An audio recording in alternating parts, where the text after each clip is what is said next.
Hello everybody, my name is Aceface. We're here with our pretty dark hawk right here. I'm not sure why it's not centered in the Jita station. Occasionally you have sometimes a glitch like this where your ship is not centered in the station.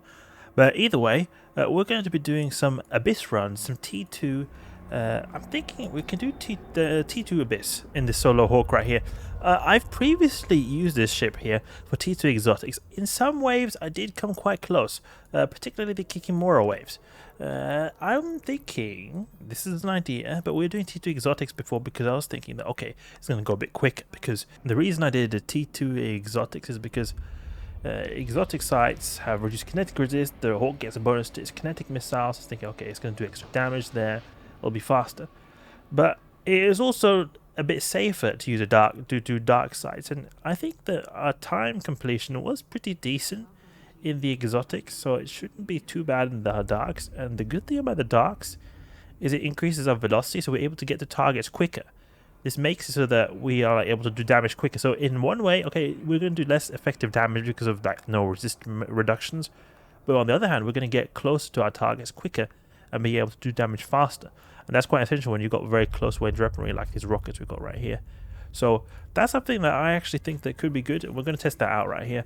And just in general, this hawk fit has been working really well. Like, I've earned back this ship value over multiple times with this very same ship right here. So it's a really great ship. Like 35 million. I don't know what's going on with the prices of assault frigates, the hawks, but this is so cheap right here. It's so great. So I've earned this very ship right here that I'm flying. I've used it to earn over like 100 million.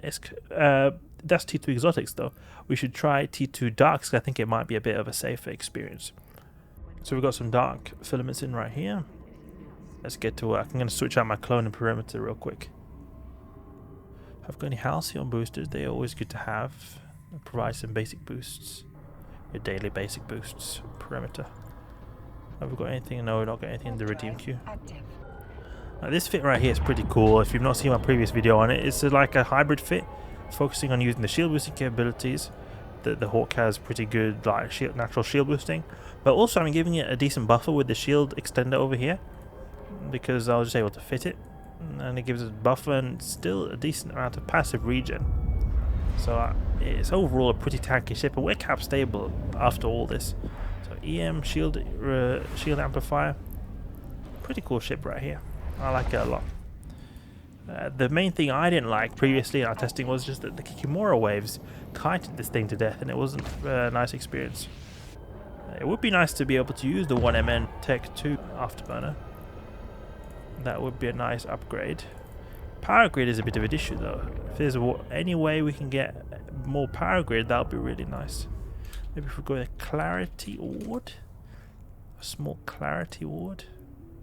Yeah, a clarity ward shield booster is actually able to get by. The afterburner is worth a bit more, but we should actually do like this instead, because speed is going to be very useful in the Abyss.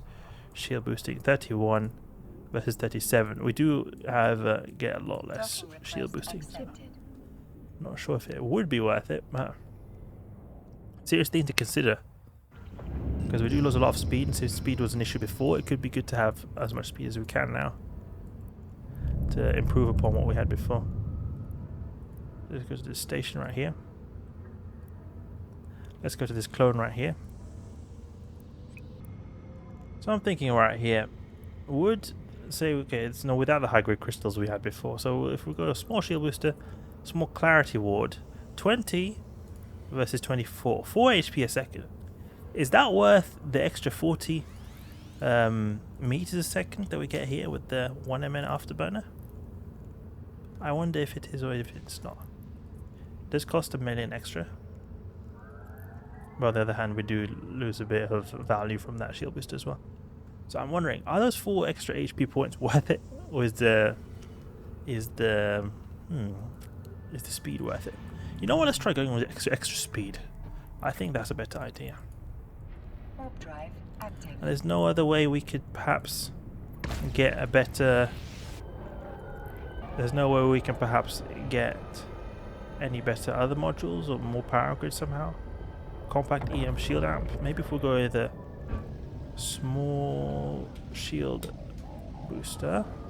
If we use a compact shield booster, maybe we'll be able to then have a better shield amp here over here. We have 10 shield or CPU to spare. So if we're able to then swap this out, shield amp.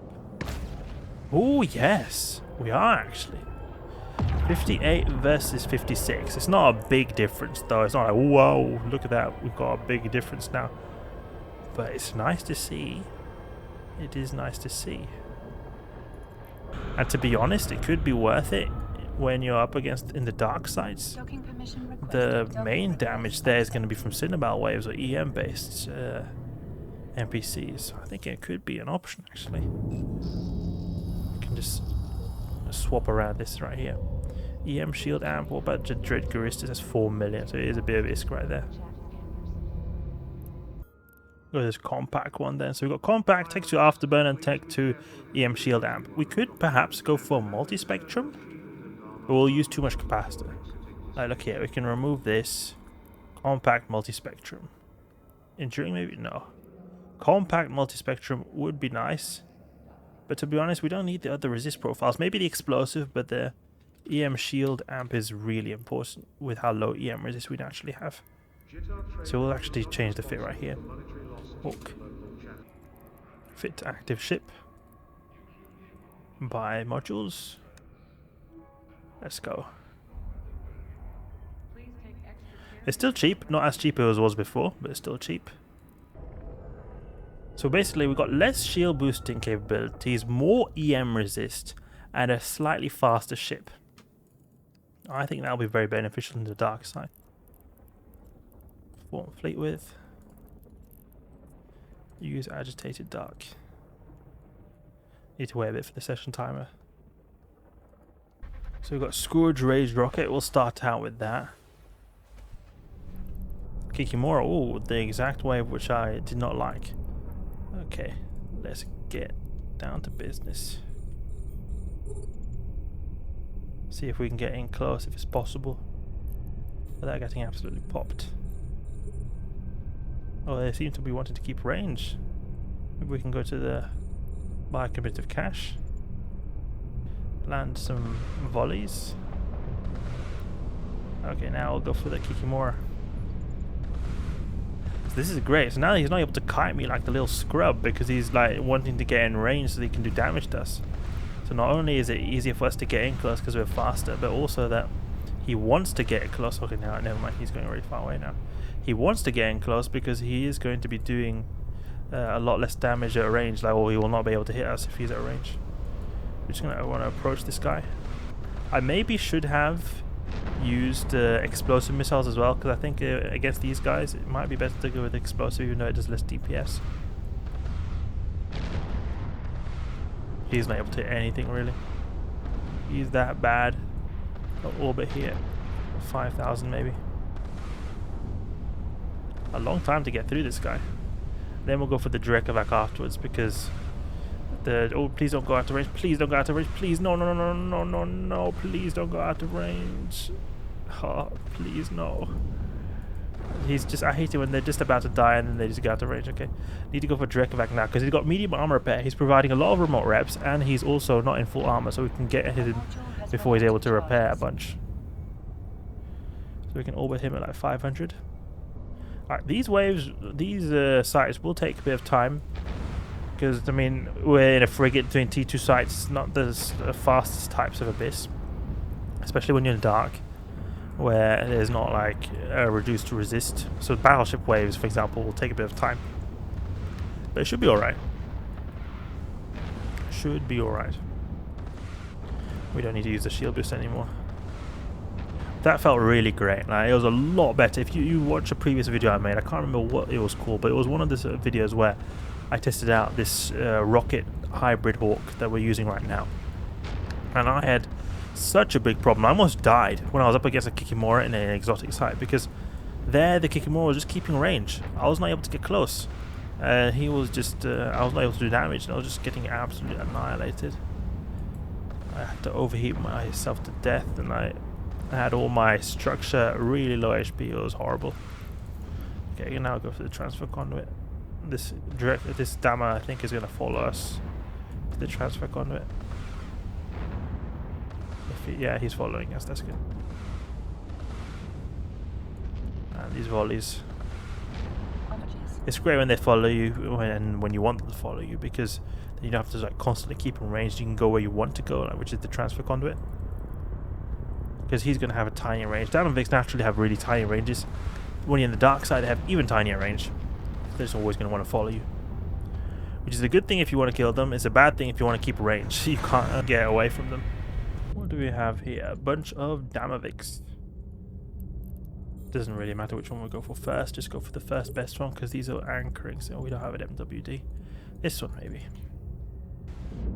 They can perhaps even go to the bioaccumulative cache, because they're going to follow us, hopefully.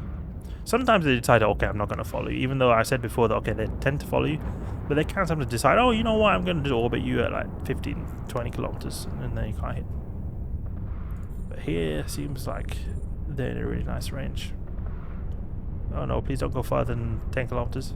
Well, he went out really fast. He was the first one as well. The first one is usually the slowest, just because of them having a lot of remote repairs on grid. Like, look at that guy. He was 16 kilometers away. Now I go to transfer conduit. And just keep a range 500, really. We should have enough tank to just face tank them, because they do so little damage. They're missing all the time. And they always are in range. It's just great. So here we just have to just chug away at them, really. Nothing much more to it. And also have to make sure we have a decent amount of ammunition, which we do have. Scourge Rage Rocket 9000. To be honest, we could go to some of these extraction nodes as well, since they're keeping close to us, and we've got a bit of time here. It's going to take us a bit of time to grind through all these dammers. Then land one volley here.